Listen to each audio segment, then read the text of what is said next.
अनंत कोटि ब्रह्मांड नायक राजाधिराज योगीराज परब्रह्म श्री सच्चिदानंद सद्गुरु साईनाथ महाराज की जय।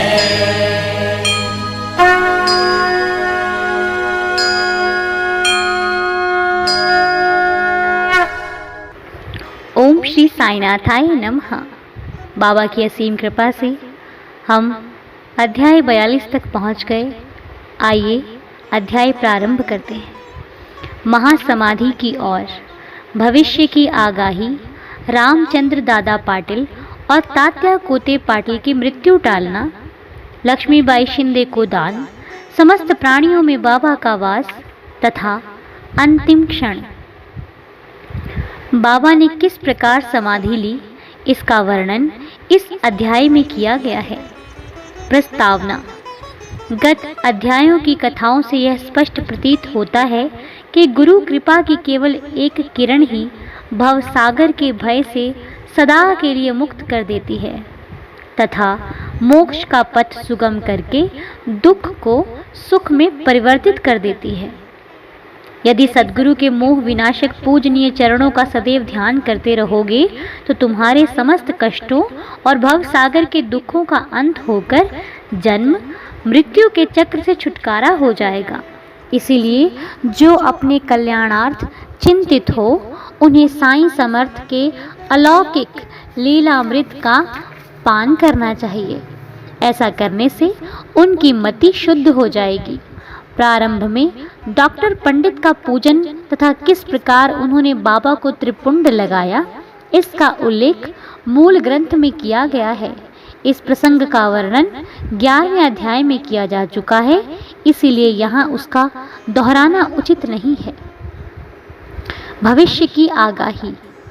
पाठकों, आपने अभी तक केवल बाबा के जीवन काल की ही कथाएं सुनी हैं। अब आप ध्यानपूर्वक बाबा के निर्वाण काल का वर्णन सुनिए। 28 सितंबर सन 1918 को बाबा को साधारण सा ज्वर आया। ज्वर 2-3 दिन तक रहा। इसके उपरांत ही बाबा ने भोजन करना बिल्कुल त्याग दिया। इससे उनका शरीर दिन प्रतिदिन क्षीण एवं दुर्बल होने लगा। 17 दिनों के पश्चात अर्थात 15 अक्टूबर सन 1918 को 2:30 पर उन्होंने अपना शरीर त्याग दिया।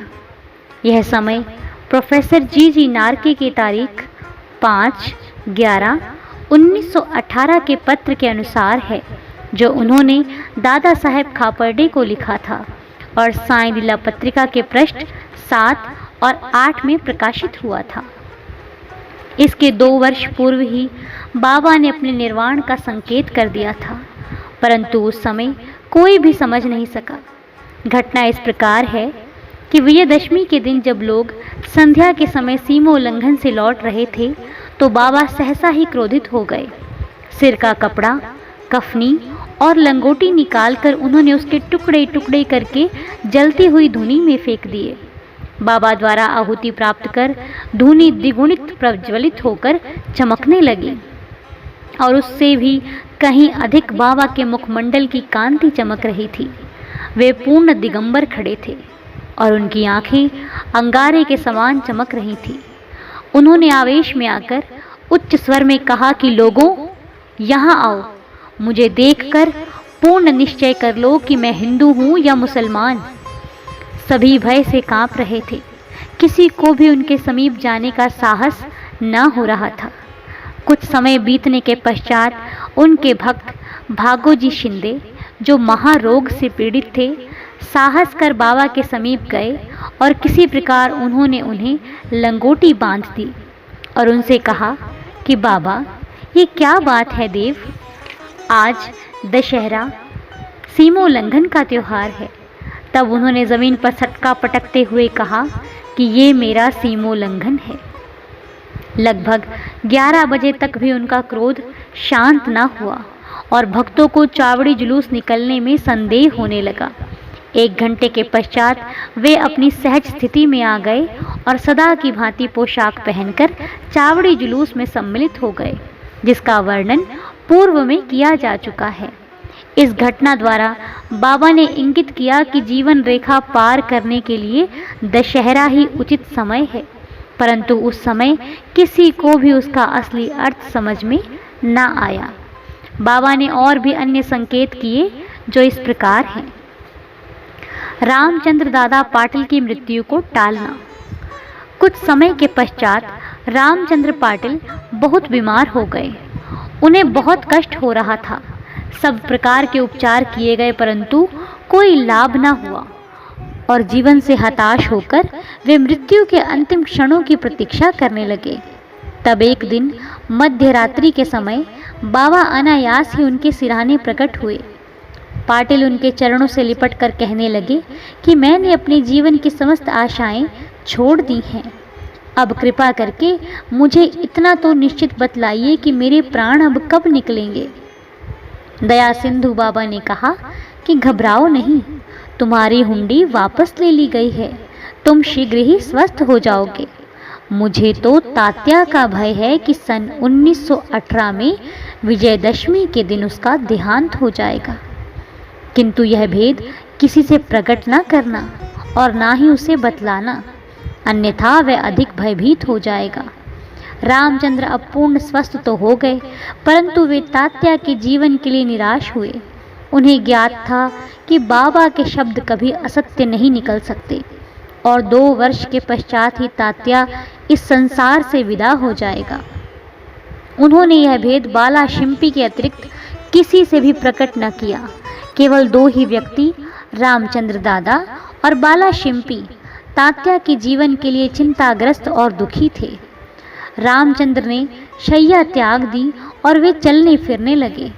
समय तेजी से व्यतीत होने लगा। शके 1840 का भाद्रपद समाप्त होकर अश्वनी मास प्रारंभ होने ही वाला था कि बाबा के वचन पूर्णतः सत्य निकले। तात्या बीमार पड़ गए और उन्होंने चारपाई पकड़ ली। उनकी स्थिति इतनी गंभीर हो गई कि अब वे बाबा के दर्शन को भी जाने में असमर्थ हो गए। इधर बाबा भी ज्वर से पीड़ित थे। तात्या का पूर्ण विश्वास बाबा पर था और बाबा का भगवान श्री हरि पर, जो उनके संरक्षक थे। तात्या की स्थिति अब और अधिक चिंताजनक हो गई। वह हिलडुल भी न सकता था और सदैव बाबा का ही स्मरण किया करता था। इधर बाबा की स्थिति भी उत्तरोत्तर गंभीर होने लगी। बाबा द्वारा बतलाया हुआ विजयदशमी का दिन भी निकट आ गया।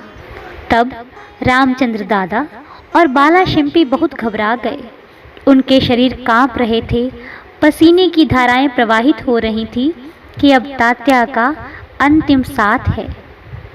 जैसे ही विजयदशमी का दिन आया, तात्या की नाड़ी की गति मंद होने लगी और उसकी मृत्यु सन्निकट दिखलाई देने लगी। उस समय एक विचित्र घटना घटी। तात्या की मृत्यु टल गई और उसके प्राण बच गए, परंतु उसके स्थान पर बाबा स्वयं प्रस्थान कर गए और ऐसा प्रतीत हुआ जैसे परस्पर हस्तांतरण हो गया हो। सभी लोग कहने लगे कि बाबा ने तात्या के लिए प्राण त्यागे। ऐसा उन्होंने क्यों किया, वे ही जाने, क्योंकि ये बात हमारी बुद्धि के बाहर है। ऐसा भी प्रतीत होता है कि बाबा ने अपने अंतिम काल का संकेत तात्या का नाम लेकर ही किया था। दूसरे दिन 16 अक्टूबर को प्रातःकाल बाबा ने दास गणों को पंढरपुर में स्वपन दिया कि मस्जिद अर्रा के गिर पड़ी है। शिरडी के प्राय सभी तेली तंबोली मुझे बहुत कष्ट देते हैं, इसीलिए मैंने अपना स्थान छोड़ दिया है। मैं तुम्हें यह सूचना देने आया हूँ कि शीघ्र वहाँ जाकर मेरे शरीर पर हर तरह के फूल इकट्ठे कर चढ़ाओ। दासगणों को शिरडी से भी एक पत्र प्राप्त हुआ और वे अपने शिष्यों के साथ शिरडी आए तथा उन्होंने बाबा की समाधि के समक्ष अखंड कीर्तन और हरि नाम प्रारंभ कर दिया। उन्होंने स्वयं फूलों की माला गूंथी और ईश्वर का नाम लेकर समाधि पर चढ़ाई। बाबा के नाम पर एक वृहद भोज का भी आयोजन किया गया। लक्ष्मीबाई को दान।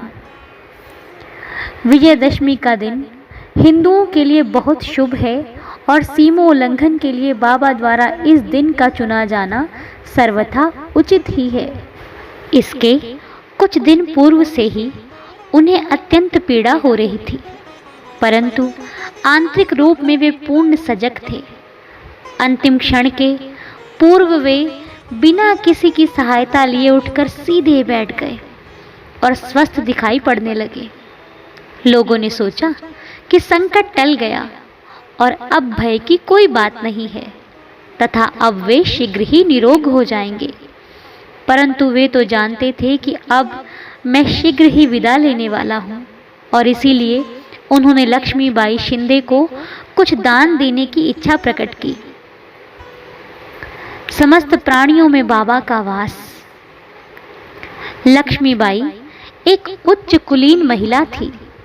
वे मस्जिद में बाबा की दिन रात सेवा किया करती थी। केवल भक्त महालसापति, तात्या और लक्ष्मीबाई के अतिरिक्त रात को मस्जिद की सीढ़ियों पर कोई नहीं चढ़ सकता था। एक बार संध्या समय जब बाबा तात्या के साथ मस्जिद में बैठे हुए थे, तभी लक्ष्मीबाई ने आकर उन्हें नमस्कार किया। तब बाबा कहने लगे, अरे लक्ष्मी, मैं अत्यंत भूखा हूँ। वे यह कहकर लौट पड़ी कि बाबा थोड़ी देर ठहरो, मैं आपके लिए अभी रोटी और साग लेकर के आती हूँ। उन्होंने रोटी और साग लाकर बाबा के सामने रख दिया, जो बाबा ने एक भूखे कुत्ते को दे दिया। तब लक्ष्मीबाई कहने लगी कि बाबा, यह क्या? मैं तो शीघ्र गई और अपने हाथ से आपके लिए रोटी बना लाई। आपने एक ग्रास भी ग्रहण किए बिना उसे कुत्ते के सामने डाल दिया। तब आपने व्यर्थ ही मुझे कष्ट क्यों दिया? बाबा ने उत्तर दिया, व्यर्थ दुख न करो। कुत्ते की भूख शांत करना मुझे तृप्त करने के बराबर ही है। कुत्ते की भी तो आत्मा है। प्राणी भले ही भिन्न आकृति प्रकृति के हों, उनमें कोई बोल सकते हैं और कोई मूक है, परंतु भूख तो सबकी एक सदृश ही है। इसे तुम सत्य जानो कि जो भूखों को भोजन कराता है वह यथार्थ में मुझे ही भोजन कराता है। यह एक अकाट्य सत्य है।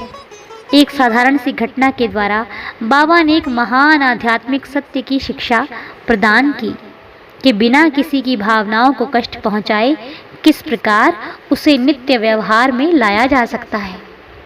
इसके पश्चात लक्ष्मीबाई उन्हें नित्य ही प्रेम और भक्ति पूर्वक दूध, रोटी व अन्य भोजन देने लगी, जिसे वे स्वीकार कर बड़े चाव से खाते थे। वे उसमें से कुछ खाकर शेष लक्ष्मीबाई के द्वारा ही राधा कृष्ण माई के पास भेज दिया करते थे। इस उच्चिष्ट अन्न को वे प्रसाद स्वरूप समझकर प्रेम पूर्वक पाती थी। इस रोटी की कथा को अशब्द नहीं समझना चाहिए। इससे सिद्ध होता है कि सभी प्राणियों में बाबा का निवास है, जो सर्वव्यापी, जन्म तथा मृत्यु से परे और अमर है। बाबा ने लक्ष्मीबाई की सेवाओं को सदैव स्मरण रखा। बाबा उनको भुला भी कैसे सकते थे। देह त्याग के बिल्कुल पूर्व बाबा ने अपनी जेब में हाथ डाला और पहले उन्होंने लक्ष्मीबाई को 5 रुपए और बाद में 4 रुपए, इस प्रकार कुल 9 रुपए दिए। यह 9 की संख्या इस पुस्तक के अध्याय 12 में वर्णित नवविधा भक्ति की द्योतक है, अथवा यह सीमोल्लंघन के समय दी जाने वाली दक्षिणा भी हो सकती है। लक्ष्मीबाई एक सुसंपन्न महिला थी। इस कारण संभव है कि बाबा ने उनका ध्यान प्रमुख रूप से श्रीमद् भागवत के स्कंद 11 अध्याय 10 के श्लोक संख्या 6 की ओर आकर्षित किया हो, जिसमें उत्कृष्ट कोटि के भक्त 9 लक्षणों का क्रमशः प्रथम और द्वितीय चरणों में उल्लेख हुआ है। बाबा ने भी उसी क्रम का पालन किया, पहले 5 और बाद में 4, कुल 9। केवल 9 रुपए ही नहीं बल्कि 9 के कई गुने रुपए लक्ष्मीबाई के हाथों में आए गए होंगे, किंतु बाबा द्वारा प्रदत्त ये 9 रुपए का उपहार वह महिला सदैव स्मरण रखेगी। अंतिम क्षण। बाबा सदैव सजग और चैतन्य रहते थे और उन्होंने अंतिम समय भी पूर्ण सावधानी से काम लिया। उन्होंने अंतिम समय सबको वहां से चले जाने का आदेश दिया। चिंतामग्न काका साहेब बूटी और अन्य महानुभव जो मस्जिद में बाबा की सेवा में उपस्थित थे, उनको भी बाबा ने वाड़े में जाकर भोजन करके लौट आने को कहा। ऐसी स्थिति में वे बाबा को अकेला छोड़ना तो नहीं चाहते थे, परंतु उनकी आज्ञा का उल्लंघन भी तो नहीं कर सकते थे। इसीलिए इच्छा ना होते हुए भी उदास और दुखी हृदय से उन्हें वाड़े को जाना पड़ा। उन्हें विदित था कि बाबा की स्थिति अत्यंत चिंताजनक है और इस प्रकार उन्हें अकेले छोड़ना उचित नहीं है। वे भोजन करने के लिए बैठे तो, परंतु उनके मन कहीं और, यानी कि बाबा के साथ थे।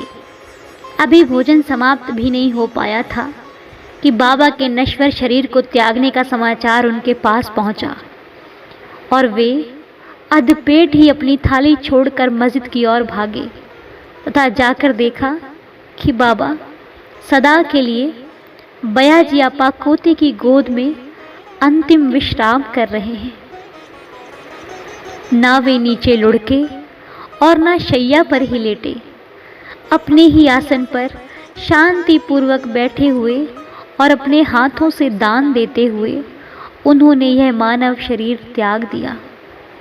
संत स्वयं ही देह धारण करते तथा कोई निश्चित ध्येय लेकर संसार में प्रकट होते हैं और जब ध्येय पूर्ण हो जाता है तो वे जिस सरलता और आकस्मिकता के साथ प्रकट होते हैं उसी प्रकार लुप्त भी हो जाया करते हैं।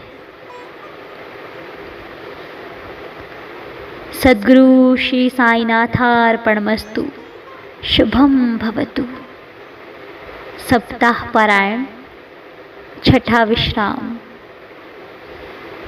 ओम श्री साईनाथाय नमः।